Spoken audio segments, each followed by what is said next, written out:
सोचिए, आप एक ऐसे बाजार में जाएं जहां आपको आलू, प्याज और टमाटर की तरह दुकानदार नोटों के बंडल बेचता नजर आए, तो आपको कैसा लगेगा?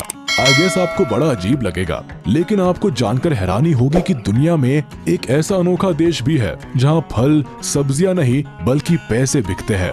जी हाँ, पैसे जो हमें अपने देश में सीसीटीवी की नजरों में रहते हुए एटीएम या फिर बैंक से मिलते हैं, मगर यहाँ तो मंडियों में ही मिल जाते हैं। अब इसके पीछे की वजह क्या है, ये जानने के लिए आपको हमारा आज का ये वीडियो अंत तक देखना पड़ेगा, जिसमें बात हो रही एक ऐसे देश की जहां नोट रद्दी की तरह बाजार में किलो के भाव मिल जाते हैं। तो चलिए फिर शुरू करते हैं आज का वीडियो। करेंसी किसी भी देश की इकोनॉमी की नींव होती है। यही वजह है कि दुनिया के लगभग सभी देश अपने यहाँ के सिक्कों और नोटों को बड़ी हिफाजत और कड़ी सुरक्षा में रखते हैं। लेकिन दुनिया में एक जगह ऐसी भी है जिसका नाम है सोमालीलैंड, जहाँ पैसा बंडल की शक्ल में शहर की सड़कों पर रद्दी की तरह पड़ा रहता है, और वो भी बिना किसी हिफाजत के। अब आप ये मत समझिए कि यहाँ राम राज स्थापित है और किसी को भी ना पैसे का लोभ है और ना ही चिंता। अब ऐसा क्यों है, इसके लिए हमें जरा इस जगह का इतिहास जानना पड़ेगा, जिसके लिए कुछ साल पीछे जाना पड़ेगा। कुछ साल से मतलब कुछ साल ही है, यही कोई 3-1 दशक पहले। तो वो वक्त था साल 1991 का, जब उत्तरी अफ्रीका में अदन की खाड़ी के पास मौजूद सोमालीलैंड गृह युद्ध के बाद सोमालिया से अलग होकर वजूद में आया। यहाँ के लोगों ने तो इसे अपना नया देश मान लिया, लेकिन किसी भी दूसरे देश ने इसे मान्यता नहीं दी और अभी तक भी नहीं दी है। लेकिन मीडिया में छपी खबरें बताती है कि यहाँ के 40 लाख की आबादी खुद मुख्तार जमहूरियत का दावा करती है, मगर इस जगह की हैसियत बेहद गरीब मुल्क वाली है, क्योंकि यहाँ ना कोई सरकारी व्यवस्था लागू है और ना ही यहाँ के लोगों के लिए रोजगार का कोई साधन है। वैसे यहाँ से भारी मात्रा में ऊँटों का निर्यात होता है, लेकिन फिर भी इतना नहीं कि देश के लोग सुकून से और आराम से जिंदगी जी सके। यहाँ का ज्यादातर हिस्सा रेत की चादर से ढका रहता है। वहीं पानी की कमी की वजह से इलाके में सूखा पड़ जाना आम बात है। नतीजा, सोमालीलैंड में साधारण नहीं बल्कि गरीबी का स्तर बहुत भयंकर है, और यहाँ की करेंसी का नाम है सोमालीलैंड शिलिंग, जिसकी वैल्यू चूरन में मिलने वाले चिल्ड्रन बैंक के नोट जितनी है। मगर फिर भी यहाँ सोमालीलैंड शिलिंग के 500 और 1000 के नोट ही चलते हैं। बताया जाता है कि यहाँ एक अमेरिकन डॉलर के बदले 8500 से लेकर 9000 सोमालीलैंड शिलिंग के नोट मिल जाते हैं। वही अगर कोई $10 दे दे तो उसको नोटों की वैल्यू के हिसाब से नहीं बल्कि किलो के हिसाब से शिलिंग दिए जाते हैं, और वो भी 1-2 किलो नहीं, पूरे 50 किलो सोमालीलैंड शिलिंग। वही अगर यहाँ किसी को सिगरेट की तलब लग जाए और उसे एक सिगरेट खरीदनी हो तो उसे हमारे यहाँ की तरह 10 या फिर 20 या 22 रुपए नहीं बल्कि पूरे 500 या फिर 1000 शिलिंग का नोट चाहिए होता है। वही थैला भर सब्जी खरीदने के लिए थैला भर नोटों की जरूरत पड़ती है, और अगर किसी को गलती से कोई कीमती गहना खरीदना हो तो उसे शिलिंग के नोट से भरा ब्रीफकेस नहीं बल्कि ठेला गाड़ी दुकान तक ले जाना पड़ता है। अब यहाँ हम आपको ई रिक्शा या फिर टेम्पो का उदाहरण भी दे सकते हैं, लेकिन दिया नहीं, क्योंकि यहाँ पर एक पहिए वाली ठेला गाड़ी सबसे ज्यादा चलती है।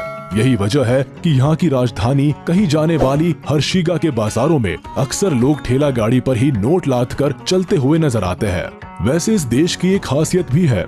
यहाँ एक तरफ भारत जैसे विकासशील देश में कैशलेस व्यवस्था के लिए अभी भी जद्दोजहद चल रही है, तो वही यहाँ सालों पहले लोग कैशलेस हो चुके हैं, जिसके पीछे की वजह यह है कि यहाँ की करेंसी का डिवैल्यूएशन हो गया है, और करेंसी के रद्दी में तब्दील होने की वजह से लोग लेन देन कैशलेस करने में ही भलाई समझते हैं।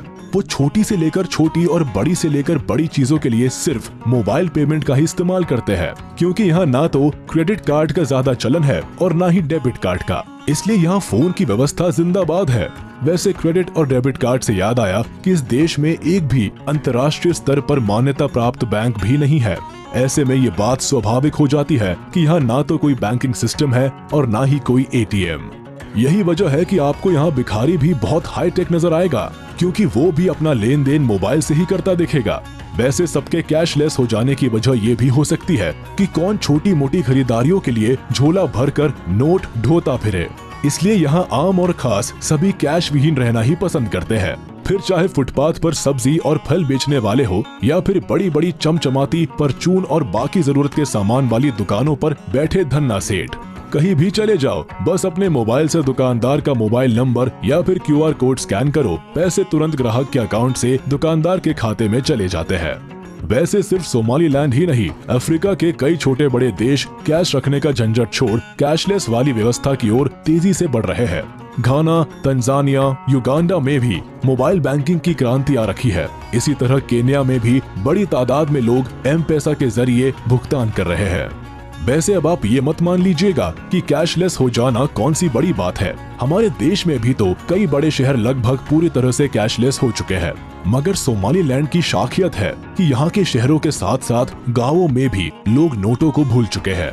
बीबीसी में छपी रिपोर्ट बताती है कि यहाँ के गाँवों में 60% से ज्यादा लोग अब अपने मोबाइल के जरिए ही पूरा लेन देन कर रहे हैं। साथ ही यहाँ 16 बरस से ज्यादा की उम्र वाले 88% लोगों के पास मोबाइल फोन है, जो उनके लिए बातचीत करने का तो जरिया है ही, मगर अब ये उनका निजी बैंक भी बन गया है।